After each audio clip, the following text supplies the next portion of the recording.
사실상 전 국민 모두를 포함하는 복지지원금 정책입니다. 2년 뒤엔 약 1200만원 플러스 이자를 수령하는 구조죠. 월 20만원씩 최장 24개월 지원을 한다고 합니다.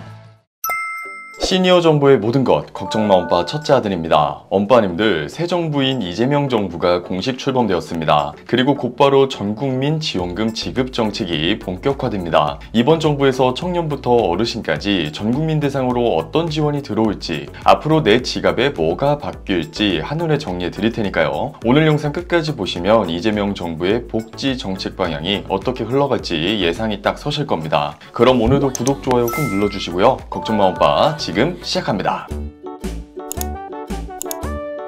먼저 전체 큰 그림부터 한번 볼게요. 이번 정부 복지 정책의 핵심은 다음 세 가지입니다. 첫 번째, 청년 지원 확대. 두 번째, 소상공인 자영업자 금융 지원 확대. 마지막 시니어 연금 제도 개편인데요. 사실상 전 국민 모두를 포함하는 복지 지원금 정책입니다. 이번 영상에서는 이렇게 세 가지 항목으로 나눠서 차근차근 설명드릴게요. 가장 먼저 청년 지원에 대한 부분입니다. 이재명 정부는 청년층에 굉장히 큰 지원을 준비하고 있습니다. 청년 내일 채용 공제 시즌2라고 불리는 청년 미래 적금에 대한 내용입니다. 청년이 2년간 매달 12만 5천원씩 저축하면 기업이 300만원, 정부가 600만원을 추가로 넣어줍니다. 2년 뒤엔 약 1200만원 플러스 이자를 수령하는 구조죠. 쉽게 말해 청년용 목돈 마련 적금인데요. 이미 과거 정부 때 있었다가 축소됐던 걸 이재명 정부가 부활시키는 겁니다. 이어서 청년 구직활동 지원금도 확대됩니다. 구직 중인 청년에게 최대 6개월간 매달 30에서 50만원 지급하고요. 단순 돈만 주는 게 아니라 취업 특강, 멘토링, 직무교육도 함께 지원한다고 합니다. 즉 실업급여를 못 받는 청년도 취업 준비를 지원하겠다는 의도를 확인할 수 있습니다. 청년 주거비 지원도 확대됩니다. 월세를 내는 청년들에게 최대 월 20만원씩 최장 24개월 지원을 한다고 합니다. 지원 대상 소득 기준도 완화할 가능성이 큽니다. 월세 세액공제도 확대해서 세금을 덜 내게 해주는 정책인 거죠. 마지막으로 학자금 대출도 완화됩니다. 취업 후 상환학자금 대출 소득 기준이 완화되고요. 졸업 후 소득이 생기면 천천히 갚을 수 있게 하여 대학생의 부채 부담을 줄이겠다는 거죠. 이제 자영업 하시는 엄빠님들도 많으시니 소상공인 자영업자에 대한 지원 정책도 살펴볼게요. 지역화폐와 온누리 상품권이 대폭 확대됩니다. 동네 가게에서 사용할 수 있는 지역사랑 상품권, 그리고 전통시장이나 골목 상권에서 사용할 수 있는 온누리 상품권 발행을 늘려서 소비자에게는 할인을, 자영업자에게는 매출을 지원합니다. 저금리 대환대출도 확대됩니다. 기존 고금리 사업자 대출을 연 5% 이하 저금리로 갈아탈 수 있도록 유도하고요. 이자 부담을 덜어줄 뿐만 아니라 분할 상환이나 정부가 이자의 일부를 대신 내주는 정책들도 포함될 예정입니다. 소상공인들에게 빚 부담을 덜어주고 망하지 않도록 버팀목을 마련해주는 정책이라고 볼 수 있겠습니다. 소상공인 폐업 지원금과 임대료 지원도 있습니다. 폐업 때 일시 상환을 유예해주거나 임대료, 인건비 지원도 확대시켜줍니다. 이제부터 엄빠님들께 가장 중요한 부분이죠. 시니어 복지 정책도 크게 바뀝니다. 일단 기초연금 부부 감액 전면 폐지가 추진됩니다. 기존엔 부부가 둘 다 받으면 20% 감액을 적용했고 이로 인해 위장 이혼까지 유도한다는 이야기가 있었는데요. 이러한 정책을 폐지함으로써 부부가 같이 살아도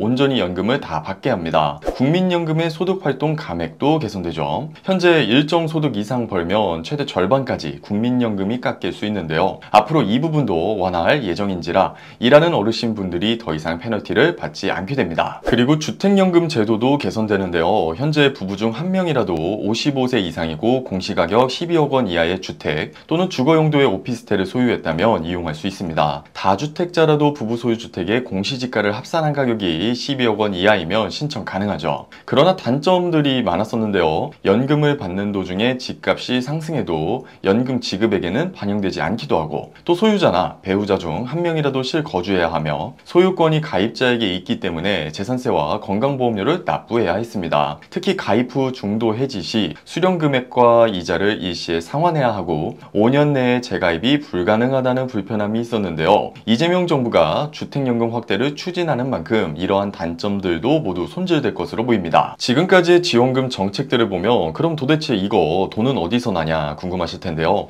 이재명 정부의 계획에 따르면 재정지출 구조 조정을 통해 낭비를 줄이고 재배분하고 2025년에서 2030년 예상 세수 증가분을 활용한다고 합니다. 소득 상위층 증세 가능성도 일부 존재하기도 하죠. 오늘 내용을 정리해보면 이재명 정부는 돈 걱정 없는 복지 국가를 지향하고 있는 것 같아요. 이에 대해 우리 엄빠님들의 생각은 어떠신가요? 이런 복지 확대는 앞으로 필요한 변화라고 보시나요? 혹은 재정 부담이 더 걱정되시나요? 엄빠님들의 생각 댓글로 꼭 남겨주세요. 오늘은 새 정부의 복지 정책과 지원금을 정리해드리는 시간을 가져봤습니다. 앞으로도 정부 정책이 새로 도입되거나 바뀔 때마다 엄빠님들의 실생활에 영향가는 정보만 콕콕 뽑아서 정리해드리겠습니다. 계속해서 이러한 정보들을 계속 받아보고 싶으시다면 구독, 좋아요, 알림 설정도 잊지 말고 챙겨주시고요. 다음 영상에서 더 깊이 있는 시니어 정보로 다시 찾아뵙겠습니다. 감사합니다.